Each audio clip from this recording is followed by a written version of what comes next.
மகிழ் திருமேனி விஜய் அவர்கள்ட்ட 3 கதை சொல்லியிருக்காரா. இப்ப ரீசெண்டா பாத்தீங்கன்னா விடாமுயற்சிக்காக இன்டர்வியூ கொடுத்துட்டு இருக்காரு. அதுல பாத்தீங்கன்னா ஓபன் அப் பண்ணிருக்காரு. ஆல்ரெடி விஜய்கிட்ட ஒரு கதை சொன்னது மட்டும் தான் நம்மளுக்கு தெரியும்.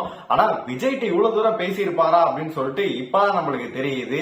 அவசரப்பட்டிய குமார் அப்படின்ற மாதிரிதான் நம்மளுக்கு தோணுது.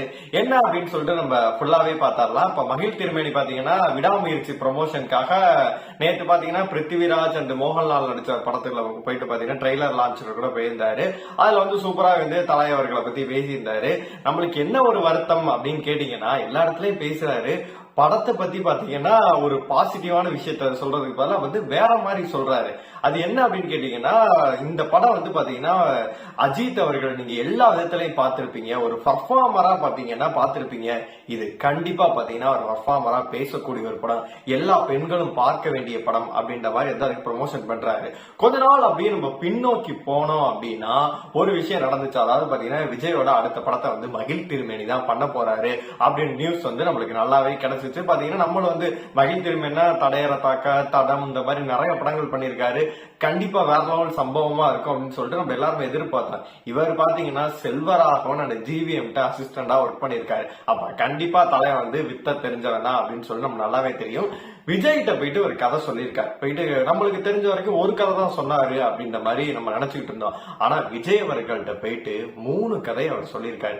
3 கதையுமே சொல்லிட்டு விஜய் முதல் முறையாக பாத்தீங்கன்னா விஜய் கதை கேட்கும் போது வந்து தளபதி அவர்கள் பாத்தீங்கன்னா எந்த ஒரு ரியாக்ஷனுமே கொடுக்கவே மாட்டாரு. அவருமே அதை சொல்றாரு, எந்த ஒரு ரியாக்ஷனுமே கொடுக்கவே இல்லை. கதை பிடிச்சிருக்கு பிடிக்கல அப்படின்னு சொல்லிட்டு கொஞ்ச நேரம் யோசிச்சுட்டு அப்புறமேட்டு தான் சொல்லுவாரு. பிடிச்சிருக்குன்னு பாத்தீங்கன்னா எதுவுமே சொல்லவே மாட்டாரு. அந்த 3 கதையும் பாத்தீங்கன்னா டக் டக் டக்னு சொல்லி முடிச்சிருக்காரு. ஃபர்ஸ்ட் ஒரு வீட்டுக்குள்ள போயிட்டு தளபதி அவர்களே கிரீன் டீ போட்டு ஒரு கொடுத்திருக்காரு. கொடுத்துட்டு பாத்தீங்கன்னா கதையெல்லாம் சொல்லி முடிச்சுட்டு அதன் பிறகு பாத்தீங்கன்னா விஜய் அவர்கள் சொல்லியிருக்காரு, என்னை ரொம்ப நீங்க கன்ஃபியூஸ் பண்ணிட்டீங்க. முதல் முறை விஜய் அவர்கள் சொல்றாரு, என்னை ரொம்ப நீங்க கன்ஃபியூஸ் பண்ணிட்டீங்க, எனக்கு 3 கதையுமே எனக்கு ரொம்பவே பிடிச்சிருக்கு அப்படின்ற மாதிரி சொல்லியிருக்காரு. நம்மளுக்கு என்னன்னா அதுல 3 கதையுமே பிடிச்சிருக்கு அப்படின்னா எந்த மாதிரி கதையை வந்து அவர் சொல்லியிருப்பாரு கண்டிப்பா. இப்ப அதை ரிவீல் பண்ணும்போது என்ன சொல்றாருன்னா இது வேற யாருக்காகவும் எழுதி வச்ச கதையா இல்ல பர்டிகுலரா வந்து விஜய்க்காக எழுதின கதையா அப்படின்னு கேட்கும்போது இது வந்து கண்டிப்பா வந்து விஜய்க்கான கதை தான்.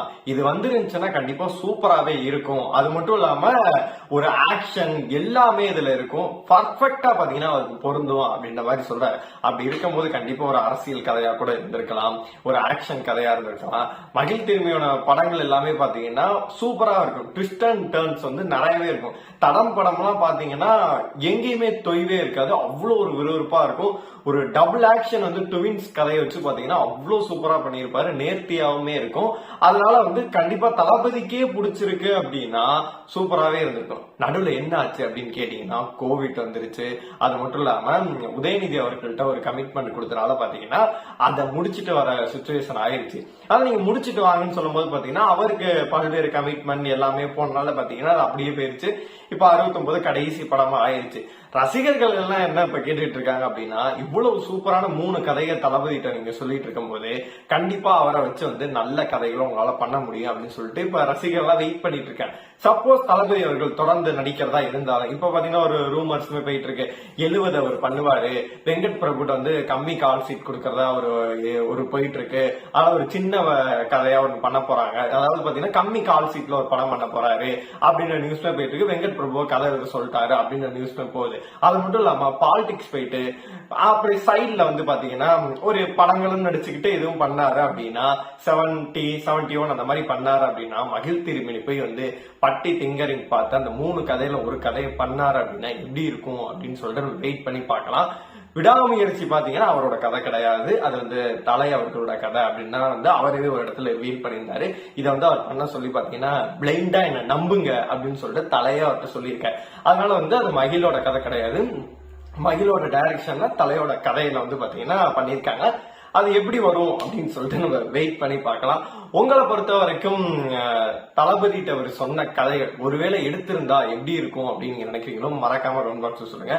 விடாமுயற்சிக்காக எந்த அளவு வெயிட் பண்றீங்களோ மறக்காம கமெண்ட் பாக்ஸ்ல சொல்லுங்க.